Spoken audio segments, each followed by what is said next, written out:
पत्नी नाराज हो जाती है, गुस्सा हो जाती है, तो पति उसको मनाने के लिए सारे कामकाज बंद कर कर अपने ही घर पर रहकर बम बनाना सीखता है। और जब वो पूरे तरीके से बम बनाना सीख जाता है तो वो उस बम को अपने शरीर पर चिपकाता है, उसको सेट करता है और अपनी पत्नी के सामने पहुंचता है और वो उससे बोलता है, मेरी जान, मैं तुम्हें गले लगाना चाहता हूं, मैं तुम्हें हक करना चाहता हूं। और वो उसको गले से लगाता है और एक जोरदार धमाका होता है जिसमें पति पत्नी दोनों के ही चीथड़े चीथड़े उड़ जाती हैं, पूरा मोहल्ला थर थर कांपने लगता है। लेकिन उसने ऐसा क्यों किया और कैसे किया, वो जानकर आपके भी होश उड़ जाएंगे। तो चलते हैं और जानते हैं पूरा मामला, वीडियो को जरा सा भी स्किप ना। तो बात कर रहे हैं गुजरात के अरावली जिले की, वहां पर रहने वाली शारदा, जिसकी उम्र 40 साल थी। शारदा की शादी 20 साल पहले वहीं के ही रहने वाले लाला के साथ हुई थी। लाला की उम्र 45 साल थी, जो मजदूरी का काम किया करता था।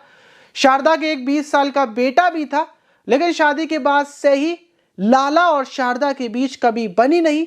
वजह यह थी कि लाला सनकी दिमाग का था, गुस्से वाला था और वो बात बात पर अपनी पत्नी को बेरहमी से पीटता था, उसको मारता था। लेकिन शारदा अपने पति के साथ शुरू से ही सिर्फ इस वजह से रह रही थी क्योंकि वो उसको यकीन था कि आने वाले टाइम में उसके पति की सनक कम हो जाएगी, वो ठीक हो जाएगा, सुधर जाएगा। और उसका बेटा भी बड़ा हो रहा था, वो अपने बेटे की वजह से भी अपने पति के साथ जिंदगी गुजार रही थी। पूरे 20 साल हो चुके थे, लेकिन अभी तक लाला का सनकीपन कम नहीं हुआ था। और 45 दिन पहले छोटी सी बात को लेकर वो शारदा को बुरे तरीके से पीटता है, उसको घर से बाहर निकाल देता है। और शारदा अपने 20 साल के बेटे को लेकर अपने पिता के पास 134 किलोमीटर दूर वहीं पर आ जाती है और वहीं पर 45 दिनों से रह रही थी।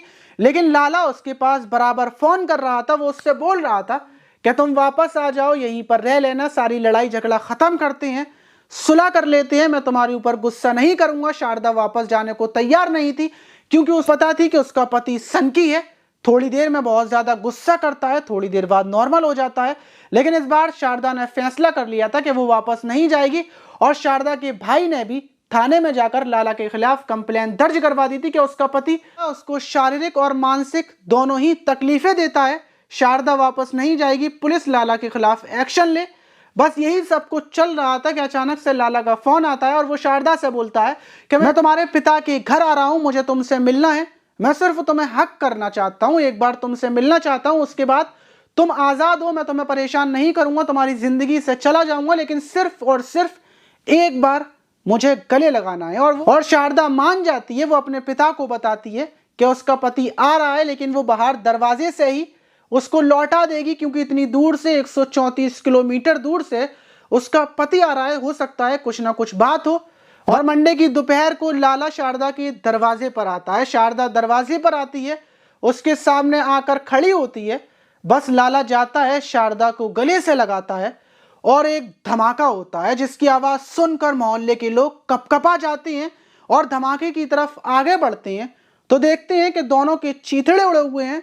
पुलिस को फोन किया जाता है, पुलिस और एम्बुलेंस आती है, पुलिस जांच पड़ताल में लग जाती है कि लाला ने विस्फोटक कैसे बनाया, इतना सारा विस्फोटक वो कहां से लेकर आया और उसने बम बनाना कैसे सीखा। वहीं छानबीन में पता चलता है कि लाला ने जिस विस्फोटक का इस्तेमाल किया था उसको आदिवासी इलाके में मछलियों का शिकार करने के लिए इस्तेमाल किया जाता है। जिलेटिन की जो छड़ें होती हैं उसको लाला ने अपने जिस्म पर सेट किया था, लेकिन पुलिस पता कर रही है कि वो इतना सारा विस्फोटक कैसे लेकर आया। और अंदाजे ये भी लगाए जा रहे हैं कि उसने बम बनाना फोन में इंटरनेट पर देख देख कर सीखा और काफी दिनों से वो इस पर काम कर रहा था। उसने प्लानिंग काफी टाइम पहले कर रखी थी और साजिश के तहत वो अपनी पत्नी के पास आया और उसको गले लगाकर उसके साथ में खुदकुशी कर ली। लेकिन आप इस पर क्या बोलना चाहेंगे कि लाला ने बिल्कुल सही किया अपनी जिंदगी को खत्म कर और अपनी पत्नी की जिंदगी को खत्म कर? कमेंट बॉक्स में अपनी राय जरूर दीजिएगा। मिलते हैं किसी और वीडियो में।